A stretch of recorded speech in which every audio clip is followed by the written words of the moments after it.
Hello, loyal listeners. This is Liam Billingham. Before we jump into the episode, there's a couple things I'd like you to know. I'll begin on a hopeful note. Recently was George Fragopoulos, my co-host's birthday. He turned 22 years old. And we took him out for his birthday, and we did some drinking. He did some drinking, got very drunk. And late into the night, sitting at the bar, he turned to me and with those doughy eyes said, "Liam?" And I said, "Yes, George." And he said, "Do you know what I want more than anything else in the world for my 22nd birthday?" And I said, "What, George? Tell me anything." And he said, "All I want is for our audience to subscribe, rate, and review our podcast." And I said, "Okay, well, I can't make them do that, but I'll try, George." And then he threw up.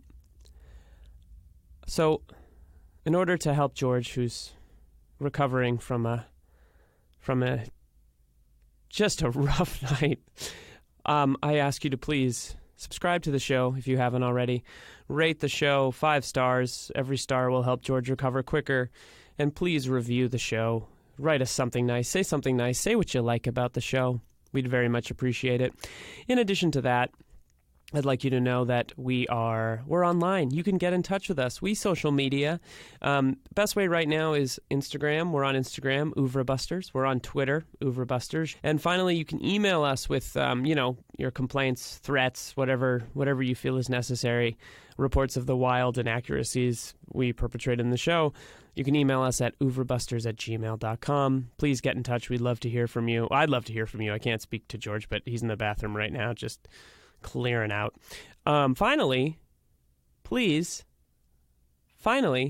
just want you to know that our theme music, our wonderful, wacky theme music, we got from Kevin MacLeod, who runs an incredible website called incompetech.com. Incompetech.com has tons of free music. I've used it for a bunch of media projects. You just got to credit Kevin, the author, the wonderful guy who wrote that music. He lets you use it. You just got to give him credit, and he's been featured all over. So please check out incompetech.com, and thank you, Kevin. All right. Enjoy the show. I'm going to go check on George. I'm Liam Billingham. I'm George Fragopoulos. This is Oeuvre Busters. And we are discussing Too Late Blues and Johnny Staccato. Johnny Staccato. Johnny Staccato. Moose and Squirrel. I like the slow build-up. I like the thing that you did where you edited. Yeah, and totally. It's just quiet. I can do that again, totally. Yeah. So where'd you see that? It's all fucked. So then I told Bobby D, okay, you have to do Rocky and Bullwinkle.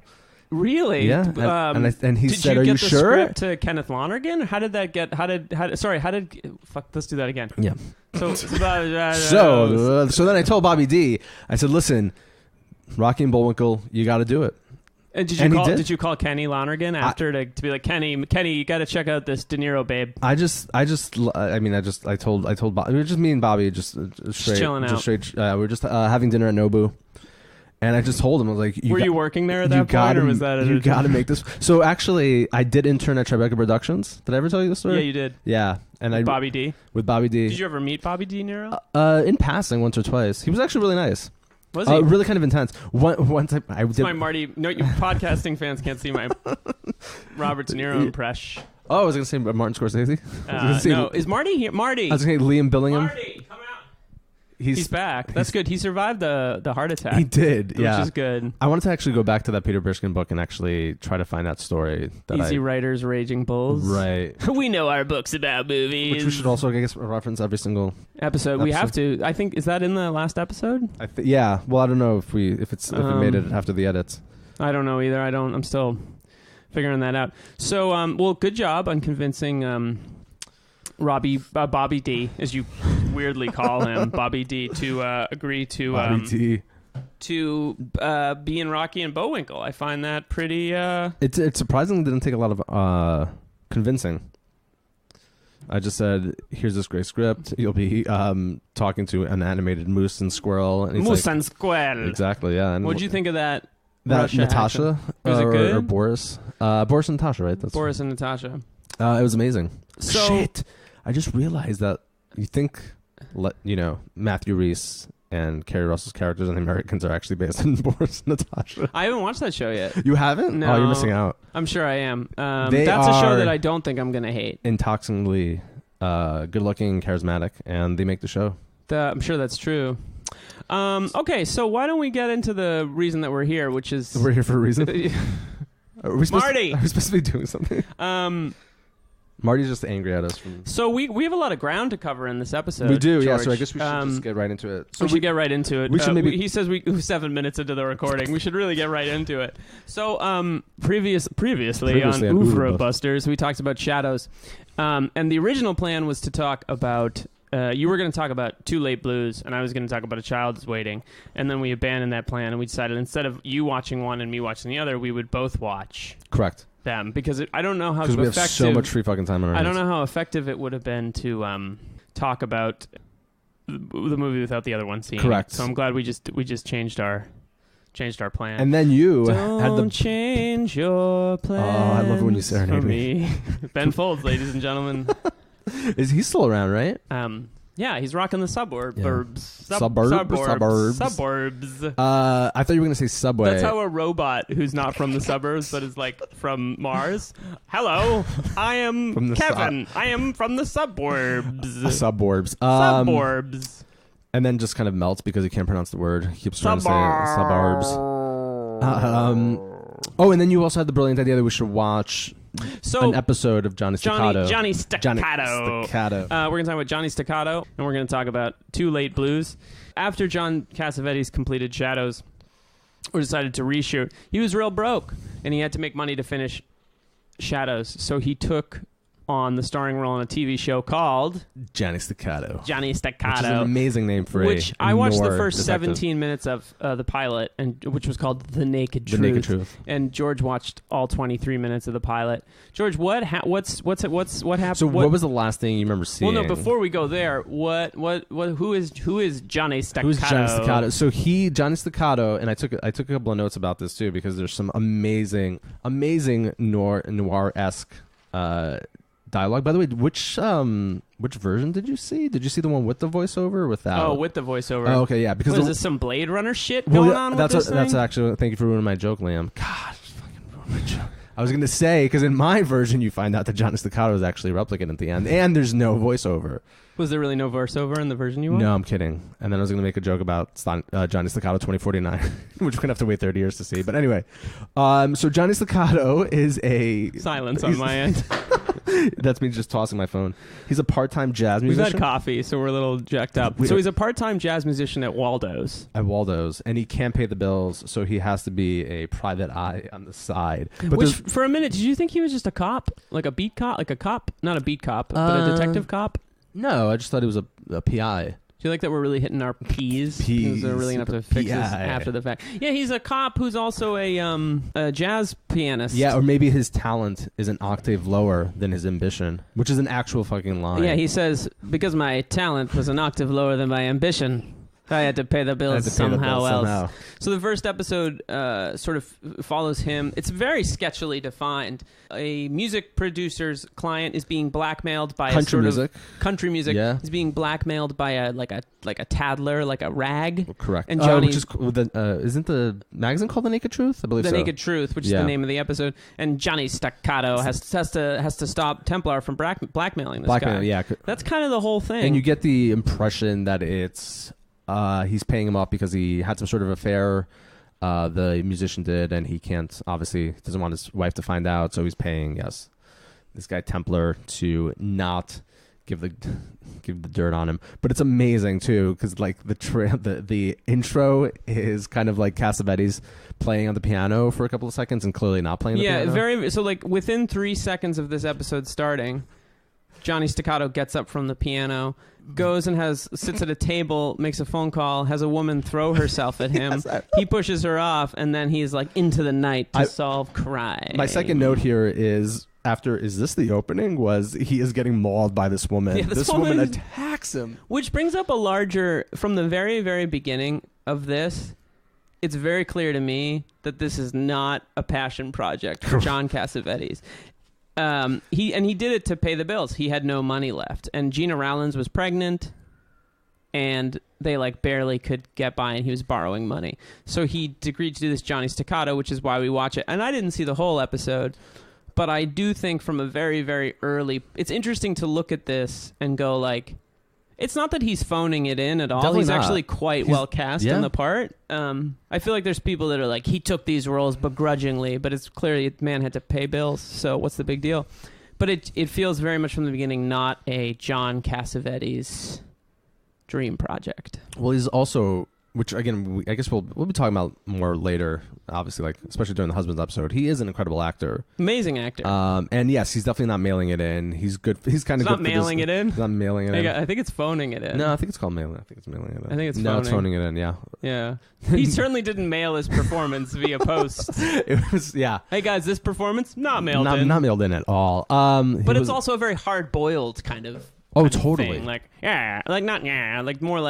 more. It's a little world weary. That's what I like about John Cassavetes in this performance. Is it's still like he's eminently watchable. Yes, and there are interesting kind of overlaps with the more established body of work. So, for example, like the jazz kind of stuff obviously is prevalent in Shadows, Too Late Blues as well. It's interesting. It's all over his work. We'll get to Too Late Blues, but yeah, I never really associated him with the beatnik thing.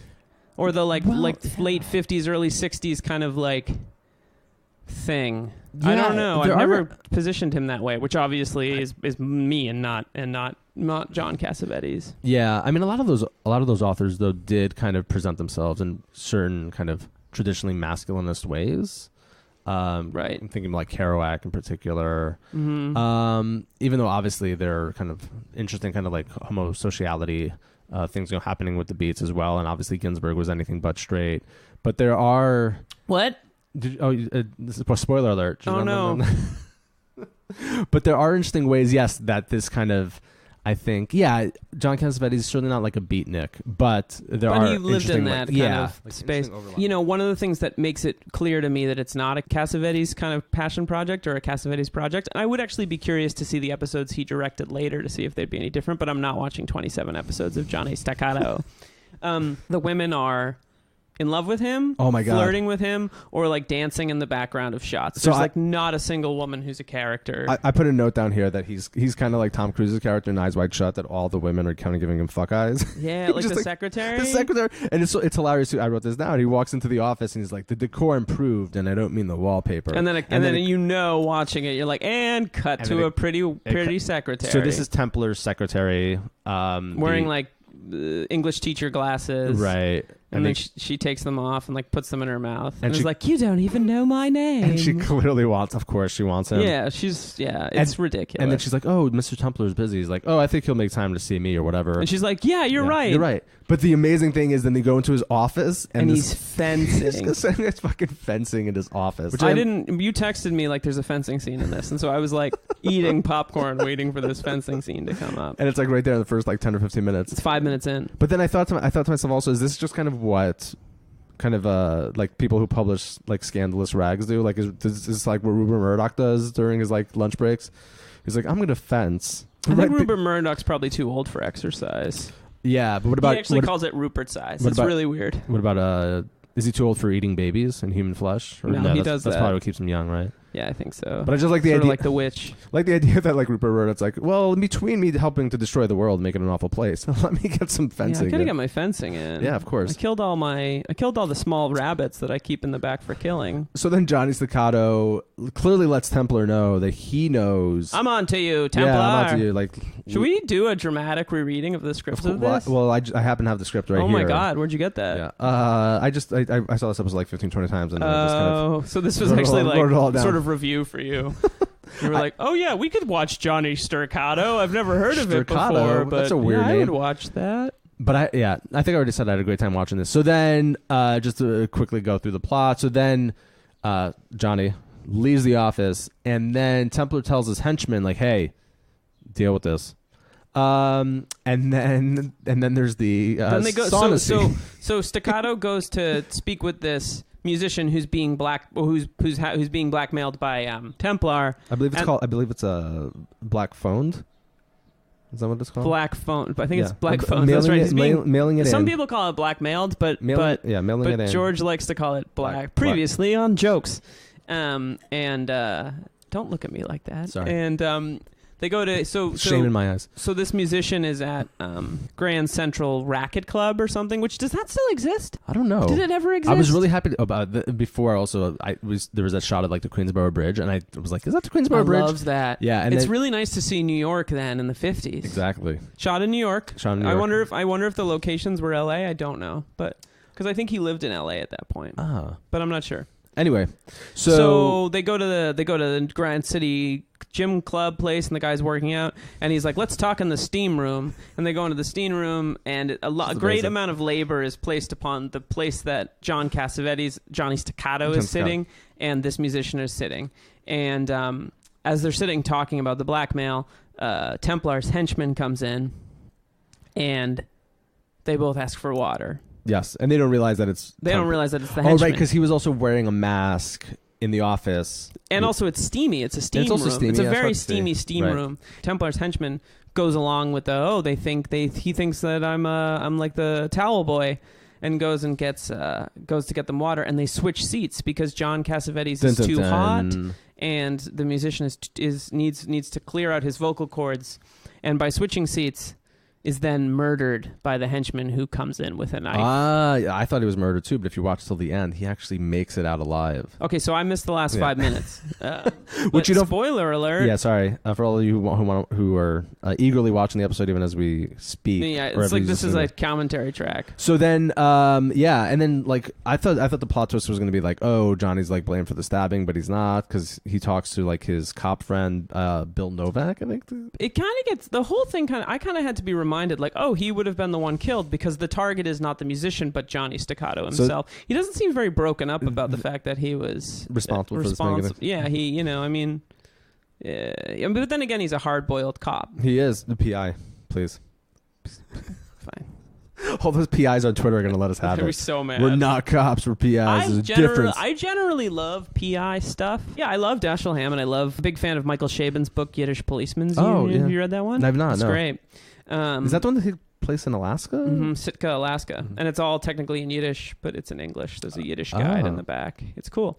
But I got to say, this is it's interesting to have, and I think we can move on a little to Too Late Blues, but it's interesting to have watched these three things because I think they give you a really, really different perspective on John Cassavetes. I feel like when we can talk. I feel like when we talked about this, or you were kind of like, all right, Faces is next, right? And I was like, no, we got to watch his studio pictures. There, for both of us, there was a little bit of like, bah, bah, because no one wants to watch those ones. I feel like probably most John Cassavetes fans haven't even seen the two films that we're going to talk about, let alone Johnny Staccato. But it's interesting that John Cassavetes took the part of Johnny Staccato and then made Too Late Blues.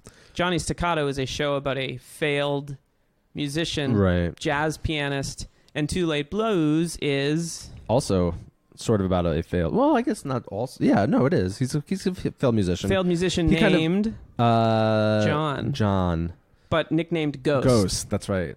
So Too Late Blues is a show about a failed jazz musician. Shadows is a little bit about a failed or failing jazz musician. So there's connections. There's also, I mean, I guess in all, well, maybe not Johnny Staccato, but Too Late Blues. I was just trying to think about like the through line through all of these three kind of projects.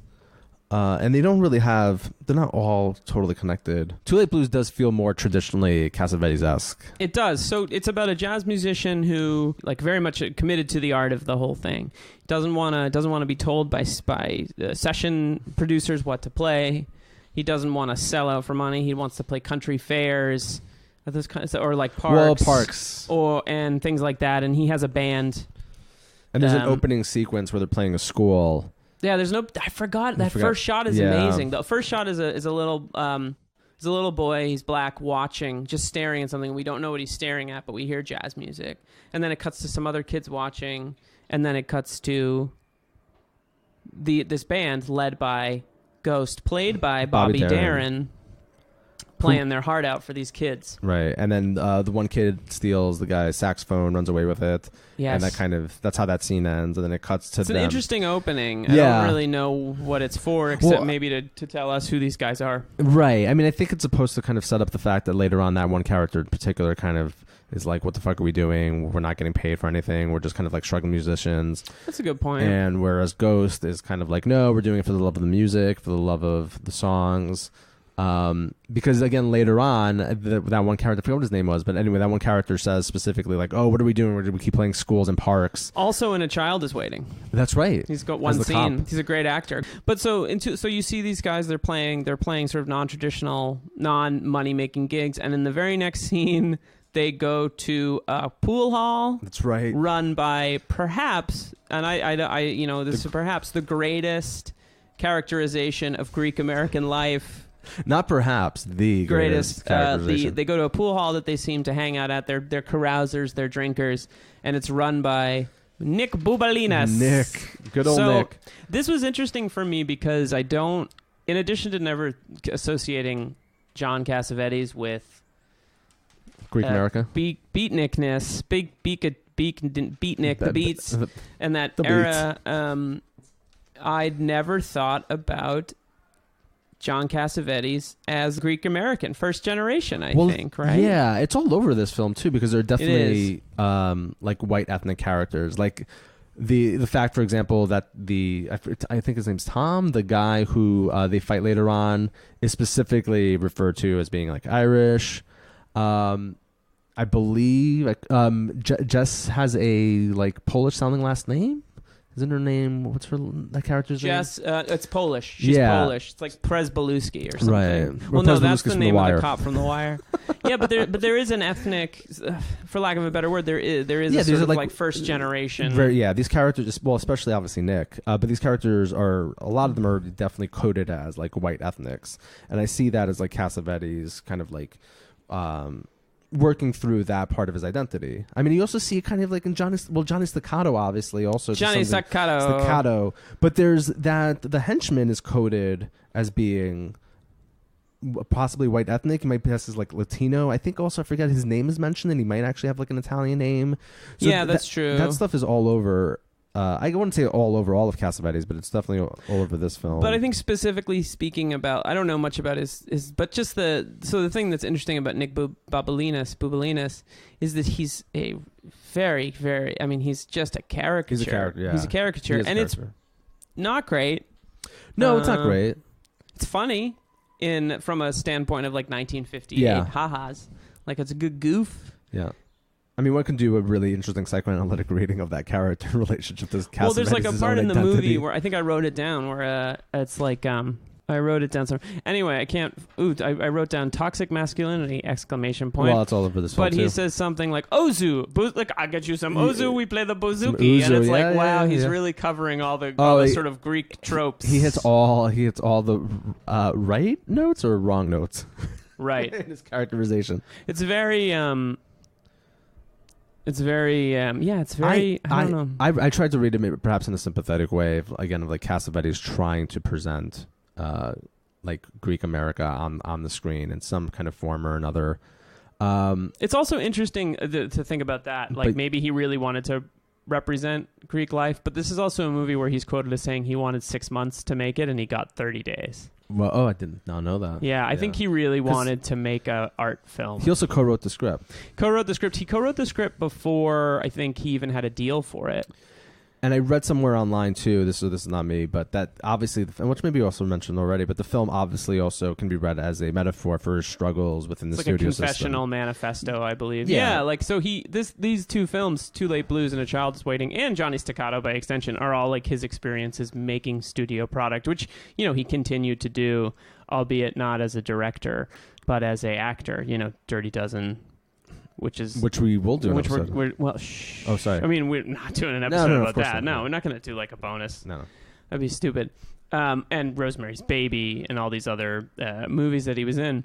But yeah, he wanted 30 days, and apparently, after the premiere, he said something like the Paramount folks were like, "Oh, he wanted to make an art house movie," and it's like they weren't That's not what they were looking for. They wanted a studio picture. And it is a studio picture. So in terms of also the plot very quickly. So Ghost is, I guess, the leader of this band, of this outfit. Yeah. Seems like he writes all the music. Falls in love with this singer. Doesn't seem to let anybody else write music. Correct. So it seems to be kind of a tyrant. But he does. He goes to a party. Goes to this party. Hosted by Rupert. Oh, that's right. From Shadows. From Shadows. Only in this movie for 3 minutes. Unfortunately. It's a damn shame. Yeah. But he goes to a party. And there he meets this singer, Jess, who kind of Beluski or something. Yeah, who kind very of Polish last name. Who kind of has this awkward audition singing moment. Yeah. Oh. Yeah, it's kind of really a music-filled episode. Of course, yeah. And we don't really know what it's for, the audition. I mean, obviously she seems to be like auditioning for a kind of gig, but it doesn't seem like you ever really find out. And she's introduced to Ghost by Benny. Ghost agent. Who, if there is a villain in the movie, it's definitely an I don't want to call him a villain because he's sympathetic in a way. Is the antagonist. Totally. And he's actually I don't know who the actor is, but he's phenomenal. He's great in this movie. He's probably the best one. Yeah, I would say better than Bobby Darin, who plays Ghost, but we can talk about that later. Yeah, and he then meets Jess, and then she becomes kind of the Yoko Ono of the band. So they spend the night together, and there's actually this really sexy scene where she they go back to her place, and she sort of has his head against her chest bosom, and it's very beautifully lit, and she backs away from him, and so he very quickly falls in love with her, and the next day we see them playing, and she's not singing with them, but she's at the park, and then they play baseball, and then there's the greatest impromptu baseball scene, which apparently was added since the first Twilight, where the vampires stop everything and play baseball. For those who have not seen that movie, skip that one. That's going to be the next. We're doing we're actually going to do a Twilight podcast. Twicast. It's a classic baseball scene. Is there already a podcast called Twicast? There's got to be. There's got to be one. Podlight. I gotta go. I think Twicast is better. So they fall in love, and it's already copyrighted, and all these things are happening, and it's great. The band seems fine with her. There's no Yoko Ono there. That doesn't seem to be the problem. But they go to a recording session. Correct. That Benny has arranged, Benny being Ghost's agent. And we should note that, because we didn't, Benny and Jess are never at any point in the film an item before she meets Ghost, but Benny's into her. And when he sees Jess with Benny, his relationship... When Benny sees Jess with Ghost, Benny's feelings... The primary conflict seems to be between Benny and Ghost for Jess's affection, and it's clear that Ghost has her affection. Correct. Which leads to problems with recording, which leads to... But a love triangle basically emerges between Benny, Jess, and Ghost. Yeah, but it's more... I mean, it is, but she clearly is only into Ghost. Yeah, it's sort of a love triangle for Benny. For Benny. So then there's this recording sesh. It's going well. It's not going well, actually, because the head of the recording studio is there, and he's like, "This shit sucks." He's like, "Nobody's gonna buy these records." Interesting connection. There's a recording technician there who just keeps going, "It's a lousy room. It's a lousy room," and he appears in A Child Is Waiting. I did not notice that. As one of the skeptical visitors from the sort of New York State Board of Health, or whoever that happens. I thought you were to be. He was the titular child. He was in A Child Is Waiting. No, that's Ruben. Although not the actor's name is not Ruben, but we'll get there. We'll get there. So then they have this recording session. It's not going well, and then Jess starts singing with them, and these guys now there's a hit if I could never heard one. They hear Jess's voice, and they become very excited about it, which sets Benny off a little bit. It does, but they record, and it goes well.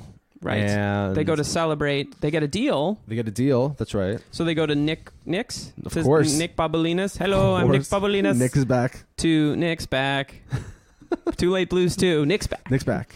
So they go to Nick's, and they start to celebrate. They do. Which sets off an incredibly long scene. Yes. Which I think is a bit of a Cassavetes hallmark. It's actually probably the best scene because it's a slow boil. And it's a bit of a greatest hits of John Cassavetes. I think this is where you see like, oh, this is a John Cassavetes the movie. toxic I mean, we masculinity. spent the whole movie dealing with these dudes who like to carouse and have a good time. And I took a note where I said, drinking in a John Cassavetes movie is unlike drinking in any other movie because it's sort of like Husbands, which we'll get to, but no one ever drinks in regular movies like they drink in John Cassavetes movies. Like, I feel like if you do a drinking scene in a John Cassavetes movie, you gain 40 pounds. Because they're just pounding beers. They drink so fast in this movie, and they're drinking wine. Yeah, Redzina, which is a... Which one? Redzina, which is a type of like Greek wine. Oh, okay. I don't think I caught that. That's what Nick, I think, mentions a couple of times. So they're drinking, they're partying, and then they're like these two like dudes or goons who are playing pool. And they're watching. Well, they're not really goons. So yeah, they are. They're okay. They're goons. But one of them sort of like. So Benny arrives to tell them the good news about the record deal, and they're celebrating. And they're celebrating having a band.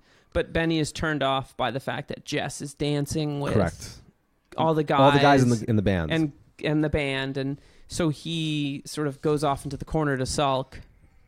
And then these guys playing pool. And then these two bros playing pool. Like, what are you sulking about, man? And he's like, oh, that party over there. Like, this is the guys. Blah, blah, blah. And one of the guys is like, oh, they're not so bad. They gave us free wine. But then something happens. I actually wrote down fight makes no sense. Well, again, it's like this slow... Well, no, because the one guy then says, like, oh, what's the deal with that girl? Is she with somebody? Yeah. And I think, like, Benny says something like... She's with too many people. Yeah, something like that. It's kind of like slut-shaming kind of thing. Can we pause and talk about Jess for a minute? Happening. Yeah. Because I feel like... She's not really a character? If Johnny Staccato, which granted he did not write or direct, but features women who are accessories to men... There's certainly a lot of that in Too Late Blues, but there are moments where she really is her own character. She has moments of clarity about who she is to these guys and like sort of her role, which she does not accept, but she sort of like resignedly accepts in the movie. Like she is more complicated than I think that a movie necessarily would have made her. She is a character for like 10 of the movie's 100 minutes.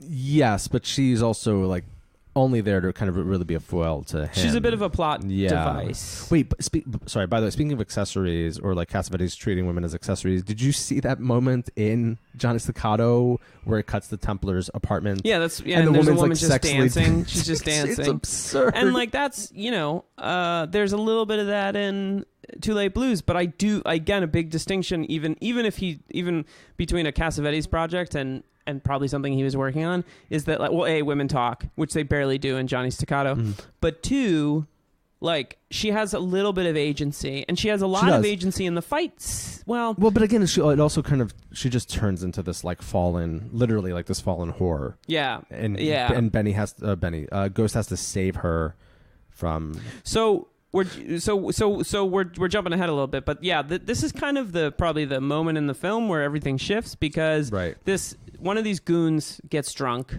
Tommy, I believe his name's Tommy. Tommy Sheenan. Tommy Sheehan. Him and Nick have a drinking contest where they're pounding pint glasses of wine. Right, and they hurl ethnic slurs on one another because it wouldn't be a movie made in the late 50s, early 60s. And it's kind of, again, it's an interesting kind of toxic moment. Totally. And then it slowly devolves into this long fight where Tommy tries to dance with Jess, and the guys like attack him. The guys attack him to kind of like protect her.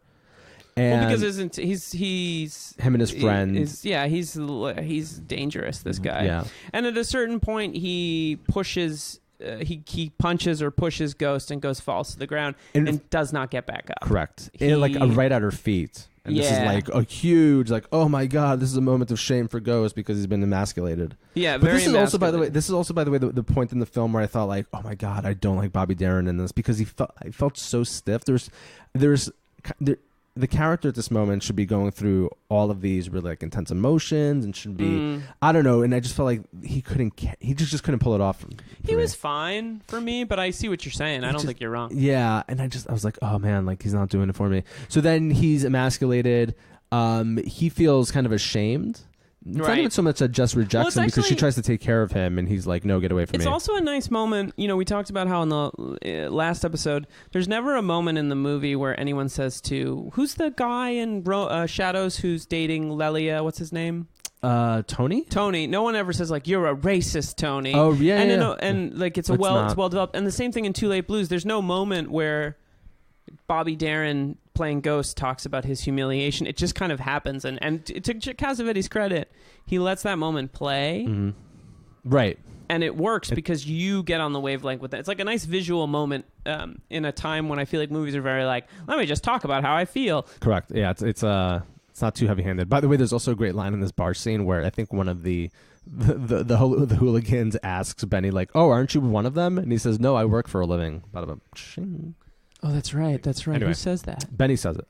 That's right. Yeah, Benny. Well, so Benny's also a failed musician. Benny's also a failed musician. Oh, I forgot. I didn't pick up on that. Yeah, he talks about the good old days. Yeah. But now he wants to make a living. So there's a lot of failed artists in the Cassavetes canon, at least in the early films. Yeah. I mean, it's been a while since I've seen Husband, but do we forget any of them? I feel like they're like, yeah, it's unclear. There's a little less like of that kind of posited in the later films. Anyway, we'll find out because I don't remember. So they break up. She then sleeps. Justin sleeps with one of the other guys in the band. Yeah, she sleeps with the saxophonist. The guy whose saxophone gets stolen in the first saxophone guy is always the sexiest guy in the Chuck? band.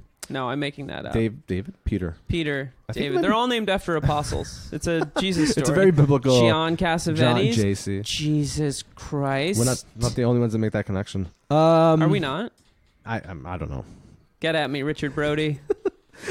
There is another John Cassavetes podcast, I think, called JC Talking Vettes is our savior. Why didn't we name our Talking Vettes? Talking Vettes. Because then once we get to Zack Snyder's, Michael Bay. Yeah, it was either going to be Bergman or Zack Snyder. Bay Talk. And we're like, well, ooh, Bay Talk. Bay Talk. I feel like TM. I feel like it would be hard to name the show Talk Vettes if we're talking about Zack Snyder. We'd have to change it to like Zack-zine. Or some stupid pun on 300. Anyway. Talkmen. No. Watch. Dawn of the podcast. We call it Watchmen. Oh. No, I think that's taken already. That was so funny. So then they break up. Ghost and Jess, Ghost kind of because like he's humiliated. He pushes her. He slaps her hands. She sleeps with the saxophone player, which is when this thing becomes full on cliche. Totally. Mode. She sleeps with this guy 15 minutes after she says that she's and there's this scene where he brings her home and he's like, "Aren't you Ghost's girl?" And I wrote this line down: "I'm not anybody's girl." Which, we also forgot about the fact that Tommy's like totally outraged that these artists might be doing drugs. Remember that? Because he keeps on saying like, oh, you guys just have like needles.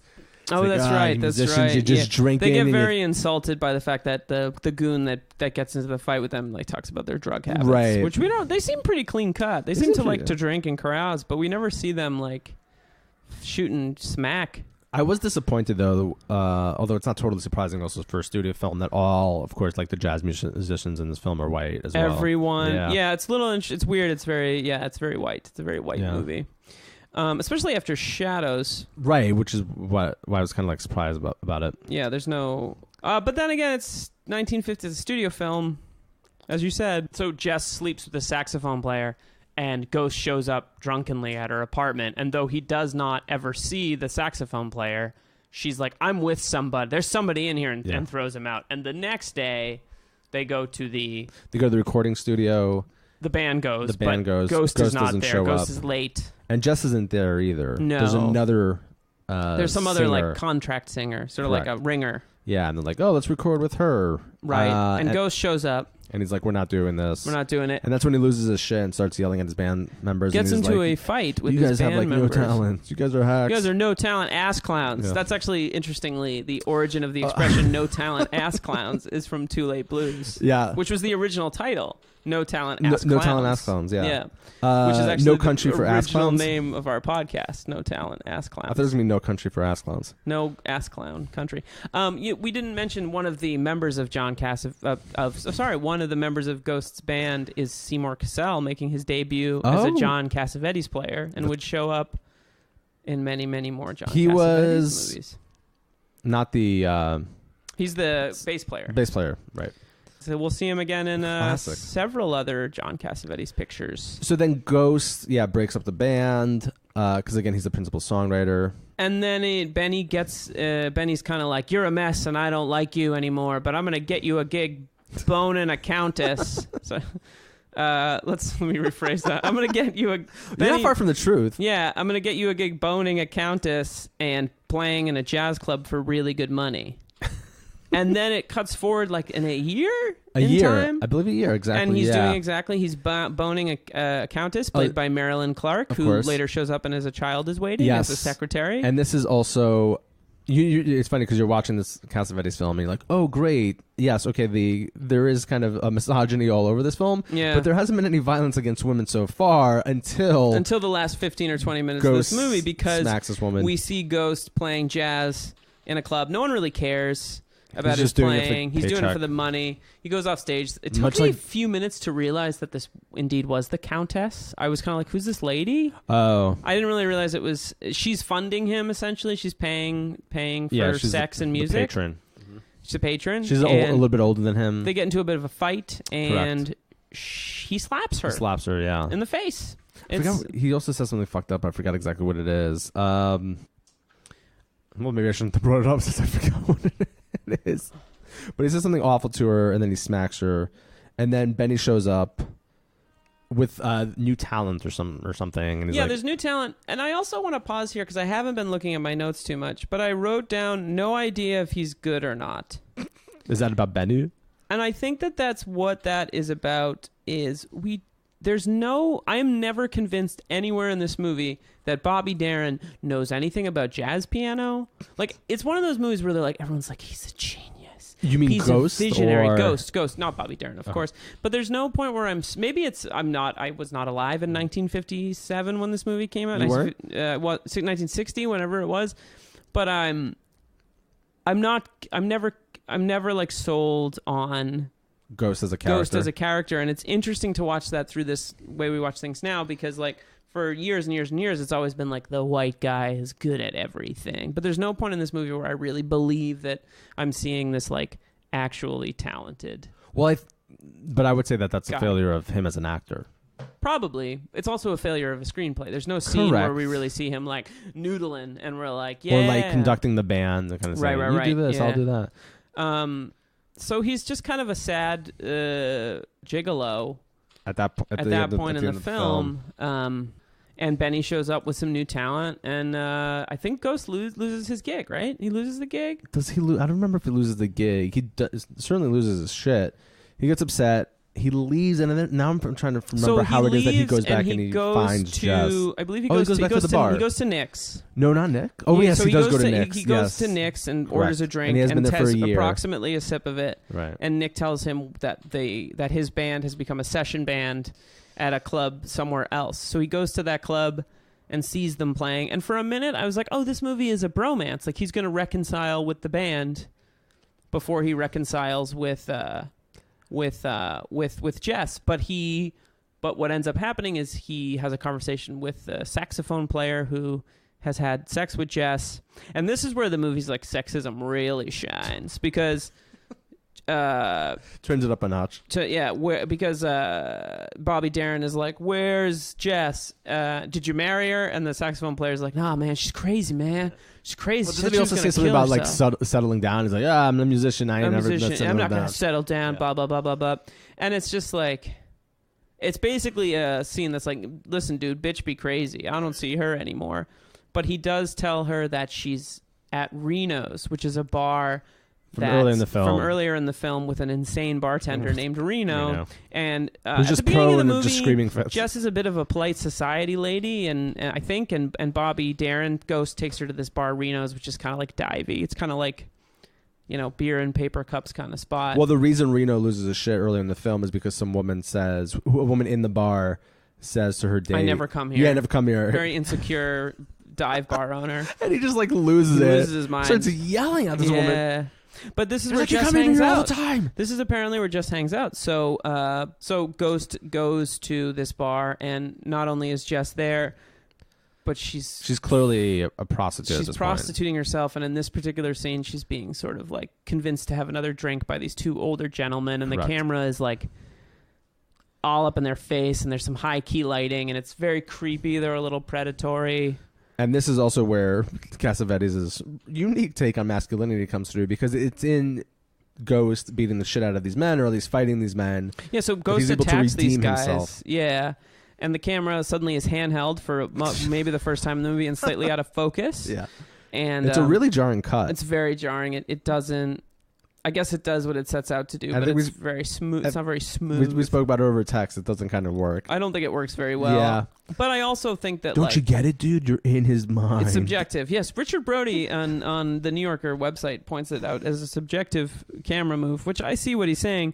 So he beats the crap out of these guys. They leave the bar. Also, this is a guy that manages to beat the crap out of two guys pretty swiftly, but earlier like falls at Jess's feet because he won't fight. And it's just all types. It's all types of weird. And they end up.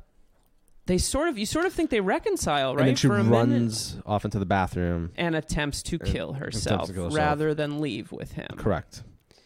And he rushes in and he kind of saves her at the last minute. Yeah, she gets her to drop the glass that's in her hand. And there's From the mirror. Shot in the sink of her. It's very, very sort of like more cinematic tricks than we've had in the movie.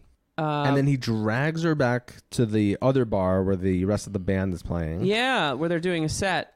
And the other band members, after telling Get out of here, Ghost. Nobody wants you here. But then she starts singing this like melody, and they start playing, and he conducts a little. He does like a quick little. Oh, there you go. There's the genius. Yeah, there's it's kind of like he's like okay. Like I can't really see the gesture you're doing, but it sort of seems to be like a easy on the trumpet. Leonard or Bernstein whatever. Over here. Yeah, and then it's my day job. And I'm Leonard Bernstein, the maestro, and then Liam, the maestro, and then the band starts playing the song that they were playing earlier in that first studio sesh. That's what musicians call them. They call them seshes. Nice. No, they don't. And then they might. Bad musicians. Who knows? Bad musicians in a John Cassavetes movie. Musicians don't know what the fuck they're doing. And then no talent, ass clowns. No talent, ass clowns. And I'm sorry, I had to say it. You had to say it. I said it. Yeah. I said it. I'm not going to apologize. No, you're here to. I'm not going to apologize. You're here to hurt feelings, or to yeah. I'm not here to make friends. Fuck no. Oeuvre Busters. You're here to podcast. I'm here to podcast and whatever else. So it ends with this sort of nostalgic moment where the band is back together for a second, and it's an interesting moment. They all kind of like there's some looks exchanged, some glances, and they start like, but then it just ends.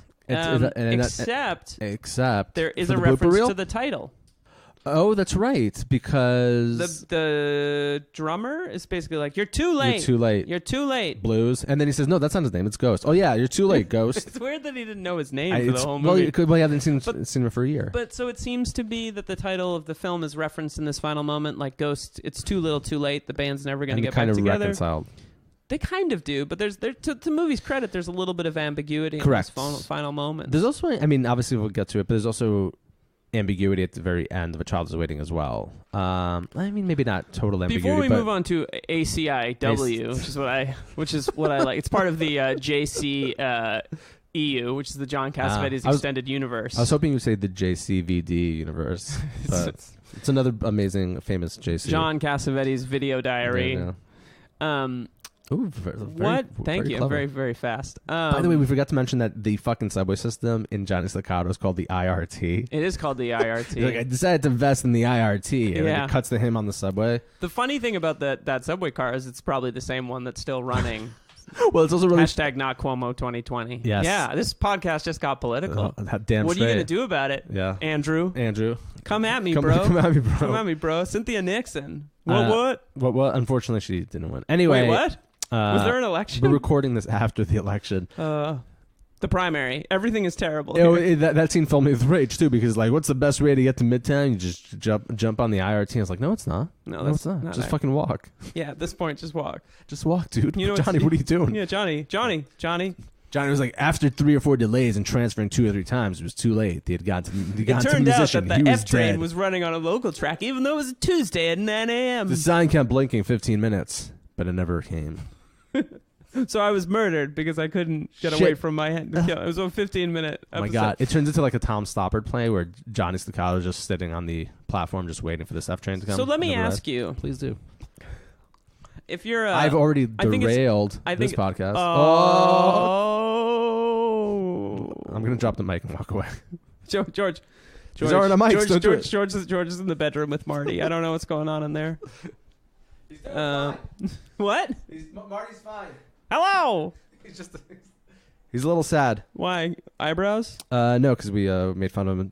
Was I the only one that got a cease and desist letter from the Martin Scorsese Foundation estate? I don't think. He said never to mention him on this podcast again. Martin Scorsese? Yeah. So you wanted to ask me a question? So I'm in a really bad pain. I guess my question would be: punch. if you're, is this a movie you would recommend people see? More so than the next one, sure. Stop talking about. Just focus on the movie. Are we still talking about Johnny Staccato? Let's say no. Let's say I'm sort of exploring the works of John Cassavetes. Would you say I have to see? Is this an essential part of the John Cassavetes oeuvre? I don't want to answer that, not just because I want to cop out of... Son of a bitch. Yeah. It's like, what are we doing here?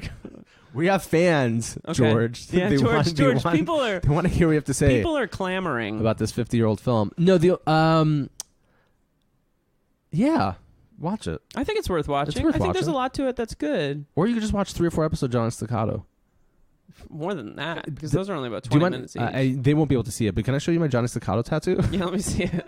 Oh my, you got it on your balls? Well, where else am I going to get it? Oh, humor. So that's Too Late Blues. You should watch it. You should watch it. And then the film ends there, and again, it's this kind of scene of reconciliation. But again, it kind of... There's a lot of space. Just as used as like a foil to Ghost's genius, and for like the band to come back together. That's why earlier I was like, oh...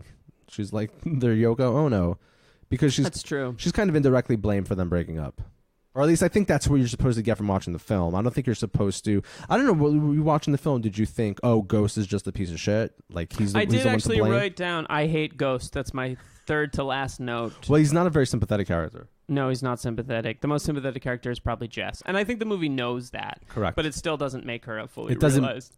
Yeah. It's a little like victim. She's a little bit of a victim. Well, and also, again, at the very end, she becomes this kind of hysterical woman that, again, has to be saved by both Ghost and the band. That's true. So, still worth watching within the context of it's an enjoyable, probably underseen movie. There are better movies from the era, though. So,